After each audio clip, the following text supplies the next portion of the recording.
Yeah, yeah,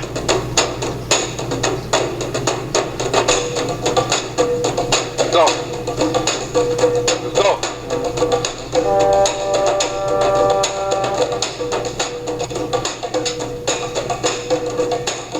Yeah,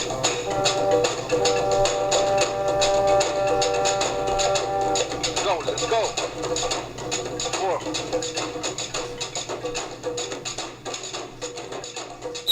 Arrows up, arrows up. Let's go. You don't want this. Oh, I got my back. Let's go. This is Gotti TV. Bang, bang, bang. Your More Life Family Bliss. Namaste. Let's go. Family. This is the main obelisk in the Vatican City that they stole from Africa, fam. Straight out of Ethiopia. It was struck by lightning, plasma, the same day as the Georgia Guidestones. And family, this here is Rome on fire right after, immediately after. The Vatican went up in flames and all of Rome, it seems, is on fire right now. That's the backlash, family, the feedback. We told you, once they tried to send the beam through with the CERN, it just hit them right back. You couldn't go anywhere else. Boom. Let's go. Yeah, Let's get a clear yeah, perspective of what I'm trying to explain here. All right, so the history of Cape Verde, if you go do the research, right, they tell us that it was discovered in the 15th century, in the 1400s, 1456, by Henry the Navigator. You gotta read on him, who he was.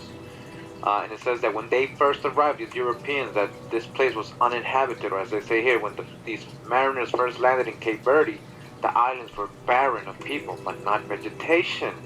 Alright, not vegetation. That's important. I'm about to show you something. So, if these islands were uninhabited, then who are these so-called Cape Verdeans that John Hawkins is grabbing by 1562? Alright, we already know, right? We've seen all the accounts of all the thousands of Indians that are being brought to Cape Verde, right? Alright, so let me show you this now. It says here, before Columbus' time, American cottons were carried across the oceans to parts of the Old World.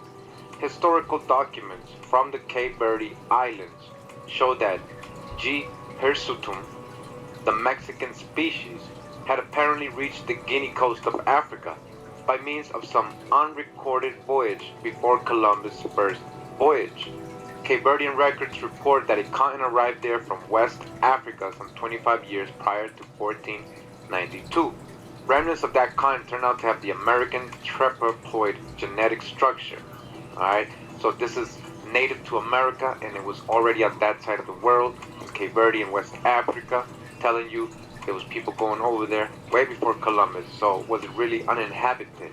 We know that the Carthaginians, the Phoenicians, the Greeks tell us that they had colonies in Cape Verde and America. So we know these people were actually from America. Alright, this is the true old world. So Cape Verde has been a spot for transatlantic voyage for a long time now. Alright, and we know that by 1562, a lot of these people, these so-called Negroes or Cape Verdeans that were there, that John Hawkins kidnapped, were of American origin. Again, this so-called hero, this first slaver from England, right? He was grabbing so-called Negroes from Cape Verde. This was in 1562 in his first voyage, and this is way after American Indians were already being taken to Cape Verde by Spanish and Portuguese, Dutch. Alright? If you read this book right here, he tells you these are Negro people. He talks about their diet, how it's better than the other tribes, how they're very civilized people, more than the other tribes in Africa. He calls them, gives them certain names.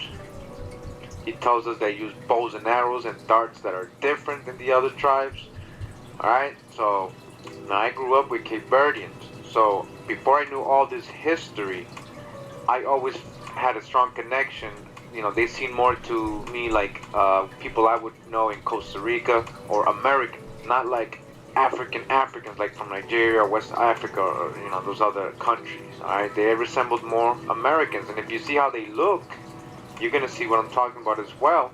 And if you look at how people in Dominican Republic, Haiti, the Eastern tribes, the Algonquin tribes, if you see how they look, you'll see a lot of resemblances with Cape Verdeans, right? Because Cape Verdeans, again, were mostly American Indians that were being taken over there. Alright, so you might know this person right here, Blue Cantrell, famous singer, I believe songwriter as well. And it says here in the bottom that she was born Tiffany Cobb from Providence, Rhode Island, New England. A lot of Cape Verdeans up there. Her father is of Narragansett and Cape Verdean. So he's Narragansett and Cape Verdean. You're going to see that's a trend up in New England. A lot of these tribal people were formerly or have been known to be Cape Verdean as well. And now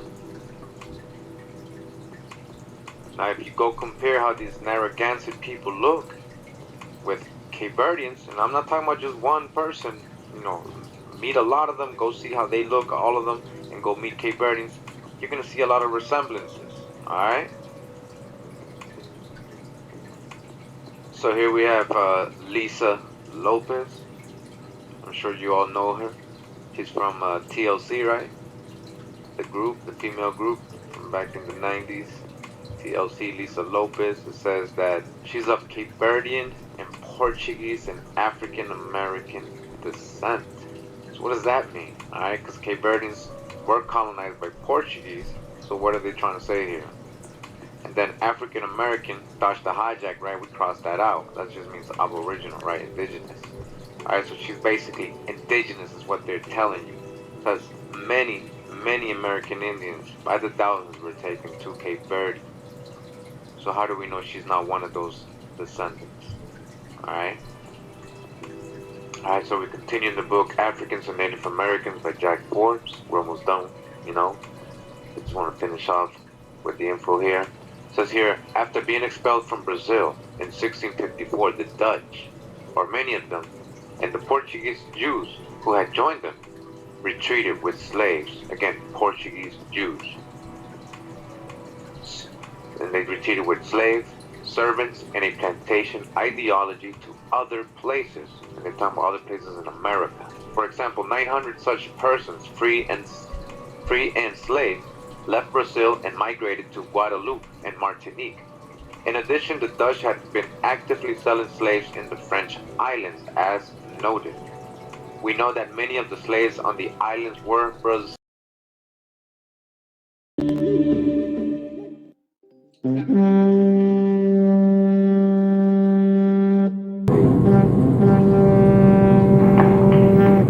I would like to now introduce Mr. Wayne Barbosa.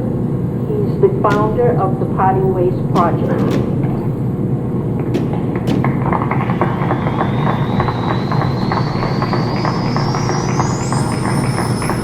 Hello everyone and welcome.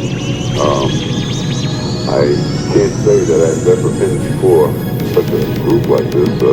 I'm a veteran and it seems like 80% of the people here are.